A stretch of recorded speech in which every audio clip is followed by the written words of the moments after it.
പോകുന്നത് മറ്റൊരു വാർത്തയിലേക്കാണ്. കൊച്ചിയിൽ ലഹരി മാഫിയയിലെ പ്രധാനികൾ പിടിയിൽ. കൊച്ചി സ്വദേശി റിയാസ്, മുഹമ്മദ് ഹനീഫ എന്നിവരാണ് പിടിയിലായത്. 51 ഗ്രാം MDMA ഇവരിൽ നിന്നും പിടിച്ചെടുത്തു. ആലുവയിലും പാലാരിവട്ടത്തും നിരവധി കേസുകളിൽ പ്രതിയാണ് റിയാസ്. ഇടപ്പള്ളിയിൽ നിന്നാണ് പ്രതികളെ ഡാൻസ് ഓഫ് സംഘം പിടികൂടിയത്. നവമി ദിനേശ് ചേരുന്ന വിവരങ്ങളുമായി. നവമി, ഈ സ്കൂളുകളും കോളേജും ഒക്കെ തുറക്കാൻ പോവുകയാണ്. അതിന് മുൻപ് യുവാക്കളെ, വിദ്യാർത്ഥികളൊക്കെ കേന്ദ്രീകരിച്ച് ലഹരി സംഘങ്ങൾ നഗരം കീഴടക്കുന്നുണ്ട്. ഇവിടെ ഒരു പല സ്കൂൾ പരിസരത്തൊക്കെ പോലീസിൻ്റെ, എക്സൈസിൻ്റെ ഒക്കെ പരിശോധനകൾ ശക്തമാണ്.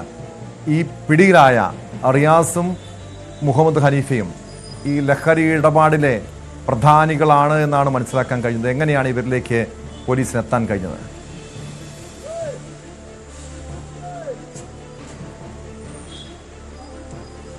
ടോം, ഇത്തരത്തിൽ ലഹരി ഉപയോഗിക്കുന്ന കൊച്ചിയിലെ പ്രധാനപ്പെട്ട ലഹരി വിതരണക്കാരെ സംബന്ധിച്ച് ഒരു അന്വേഷണം പോലീസിന്റെ ഭാഗത്ത് നിന്നും, അല്ലെങ്കിൽ ഇവർക്കെതിരായിട്ടുള്ള ഒരു നിരീക്ഷണം പോലീസിന്റെ ഭാഗത്ത് നിന്നും ഉണ്ടാകുന്നുണ്ട്. സ്പെഷ്യൽ ബ്രാഞ്ചിന്റെ ഒക്കെ റിപ്പോർട്ട് ഉണ്ടായിരുന്നു ഇവരെ കുറിച്ച്. കൊച്ചി സ്വദേശികളായിട്ടുള്ള റിയാസിനെയാണ് ഇപ്പോൾ പിടികൂടിയിരിക്കുന്നത്. ഇയാളാണ് കൊച്ചിയിലെ പ്രധാനപ്പെട്ട ലഹരി വിതരണക്കാരിൽ ഒരാളെന്നാണ് പോലീസിന് മനസ്സിലായത്.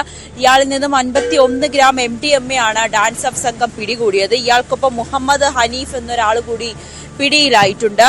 ആലുവയിലും പാലാരിവട്ടത്തുമായി നിരവധി കേസുകളുള്ള ഒരാൾ കൂടിയാണ് ഇവർ രണ്ടുപേരും.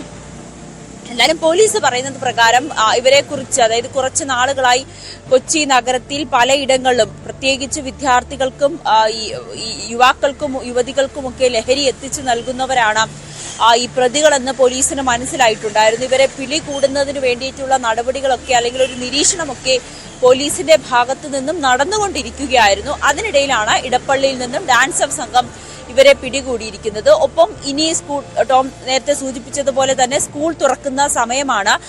ഈ ലഹരി ഉപയോഗം, അല്ലെങ്കിൽ സ്കൂൾ മേഖലകൾ, വിദ്യാർത്ഥികൾക്കിടയിൽ ലഹരി വിതരണം ചെയ്യുന്ന ഒരു ഘട്ടത്തിലേക്ക് ഇനി കടന്നു വരുന്നു. വീണ്ടും സ്കൂളും കോളേജും ഒക്കെ തുറക്കുമ്പോൾ വീണ്ടും ലഹരികൾ സുലഭമാകുന്നു. അങ്ങനെ അത് തടയുന്നതിന് വേണ്ടി ഇതിന്റെ പ്രധാനപ്പെട്ട വിതരണക്കാരെ, അല്ലെങ്കിൽ ലഹരി വിതരണം ചെയ്യുന്ന ആളുകളെ കേന്ദ്രീകരിച്ചുള്ള ഒരു അന്വേഷണം പോലീസ് ശക്തമാക്കുന്നുണ്ട്. വേണ്ട രീതിയിലുള്ള നടപടികൾ, ഒപ്പം ഈ രാത്രികാല പട്രോളിംഗ് ഒക്കെ ശക്തമാക്കുകയാണ് കൊച്ചിയിലെ പോലീസ്.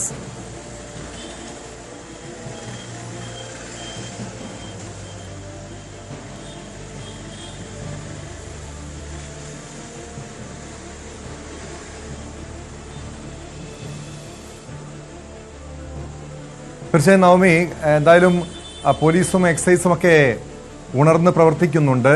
ഈ ലഹരി മാഫിയക്കെതിരെ ശക്തമായ നടപടികൾ സ്വീകരിക്കുന്നുണ്ട്. ഈ രാത്രി സമയങ്ങളിൽ, പ്രത്യേകിച്ചും കൊച്ചി നഗരത്തിൽ ലഹരി ഇടപാടുകൾ വളരെ സജീവമാണ് എന്നാണ് മനസ്സിലാക്കാൻ കഴിഞ്ഞത്. ഇതിനെതിരെ പ്രത്യേകിച്ച് ഈ സ്കൂളും കോളേജും ഒക്കെ തുറക്കാൻ പോകുമ്പോൾ ക്യാമ്പസുകൾ കേന്ദ്രീകരിച്ച് ലഹരി വിരുദ്ധ ബോധവൽക്കരണ പരിപാടികൾ സ്കൂൾ കോളേജ് അധികൃതരുടെ ഭാഗത്തുനിന്നുണ്ടാകുന്നുണ്ട്. എക്സൈസിൻ്റെ അല്ലെങ്കിൽ പോലീസിൻ്റെയൊക്കെ ഇടപെടലുകൾ ഈ ലഹരിക്കെതിരെ എങ്ങനെയാണ് നടക്കുന്നത്? ബോധവൽക്കരണമടക്കം അനിവാര്യമായിട്ടുള്ള സമയമല്ലേ ഇത്?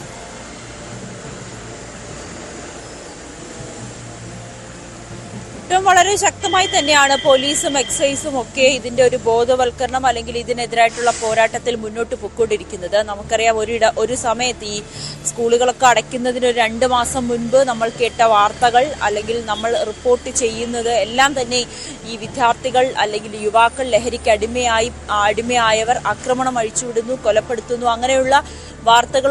ഒരു സമയത്ത് നമ്മൾ ഇതിനെതിരെ വലിയ ഒരു പോരാട്ടം നടത്തിയതാണ്, വലിയ തരത്തിലുള്ള ക്യാമ്പയിനുകൾ. അത് മാധ്യമപ്രവർത്തകർ നമ്മളടക്കം വലിയ രീതിയിൽ ഇതിനെതിരായിട്ടുള്ള ഒരു ബോധവൽക്കരണം, അല്ലെങ്കിൽ ഇതിനു വേണ്ടിയിട്ടുള്ള വലിയ രീതിയിലുള്ള ക്യാമ്പയിനുകളും ഒക്കെ സംഘടിപ്പിച്ചതായിരുന്നു. സർക്കാരും അതിന്റെ ഭാഗമായി, സർക്കാരും എല്ലാ മേഖലയിലും, സർവ്വമേഖലയിലെ, സിനിമാ മേഖലയിലായിക്കോട്ടെ, സർക്കാർ ആയിക്കോട്ടെ, അല്ലെങ്കിൽ മറ്റ് മേഖലയിലുള്ള കോളേജുകൾ കേന്ദ്രീകരിച്ച്, സ്കൂളുകൾ കേന്ദ്രീകരിച്ചൊക്കെ ഇതിനെതിരെ വലിയൊരു ബോധവൽക്കരണം, പോരാട്ടം നടത്തിക്കൊണ്ടിരിക്കുകയാണ്. അതിപ്പോഴും തുടർന്നുകൊണ്ടിരിക്കുകയാണ്. പോലീസ് ഇപ്പോഴും ഈ ലഹരി വേട്ട അതിൽ യാതൊരുവിധ അതിലൊരു കോംപ്രമൈസും ഇല്ലാതെ ശക്തമായി തന്നെ അത് മുന്നോട്ട് പോയിക്കൊണ്ടിരിക്കുകയാണ്. പ്രത്യേകിച്ച് ഡാൻസർ സംഘം കൃത്യമായി തന്നെ നിരീക്ഷിച്ച് ഇങ്ങനെയുള്ള ആളുകൾ പ്രധാനപ്പെട്ട വിതരണക്കാരെ ഒക്കെ കേന്ദ്രീകരിച്ചുള്ള ഒരു അന്വേഷണം, ഇവർ ആർക്കൊക്കെയാണ് നൽകുന്നത്, വിദ്യാർത്ഥികൾക്കൊക്കെ എങ്ങനെയാണ് ലഹരി എത്തുന്നത്, സ്കൂൾ കുട്ടികളെ ഇതൊരു കാരിയറായി സ്കൂൾ കുട്ടികളെയും ഉപയോഗിക്കുന്ന ഒരു കാലഘട്ടം ആണിപ്പോൾ നടക്കുന്നത്. അതുകൊണ്ട് കൃത്യമായിട്ടുള്ള ബോധവൽക്കരണം, അത് ടീച്ചേഴ്സിനായിക്കോട്ടെ, സ്കൂൾ അധികൃതർക്കായിക്കോട്ടെ, രക്ഷിതാക്കൾക്കായിക്കോട്ടെ, ഇവർക്ക് എല്ലാവർക്കും കൃത്യമായിട്ടുള്ള ഒരു ബോധവൽക്കരണം അടക്കം നൽകിക്കൊണ്ട് തന്നെയാണ് സംസ്ഥാന സർക്കാരും കേരള പോലീസും എക്സൈസും ഒക്കെ മുന്നോട്ട് പോയിക്കൊണ്ടിരിക്കുന്നത്. വ്യക്തമാണ്. കൊച്ചിയിൽ നിന്ന് നവമി ദിനേശാണ് വിവരങ്ങൾ നൽകിയത്. നവമി സൂചിപ്പിച്ചതുപോലെ ഇതൊരു ബോധവൽക്കരണം കൊണ്ട് മാത്രമേ ഈ കാലഘട്ടത്തിൽ പുതിയ തലമുറയെ ഈ ലഹരിയിൽ നിന്നും മോചിപ്പിക്കാൻ കഴിയുകയുള്ളൂ. എന്തായാലും പോലീസിന്റെ ഭാഗത്ത് എക്സൈസിന്റെ ഭാഗത്തു നിന്നും കൃത്യമായ ഇടപെടലുകൾ നടത്തുന്നുണ്ട്. ലഹരിക്കെതിരായ നടപടികൾ, കർശനമായ നടപടികളും സ്വീകരിക്കുന്നുണ്ട്.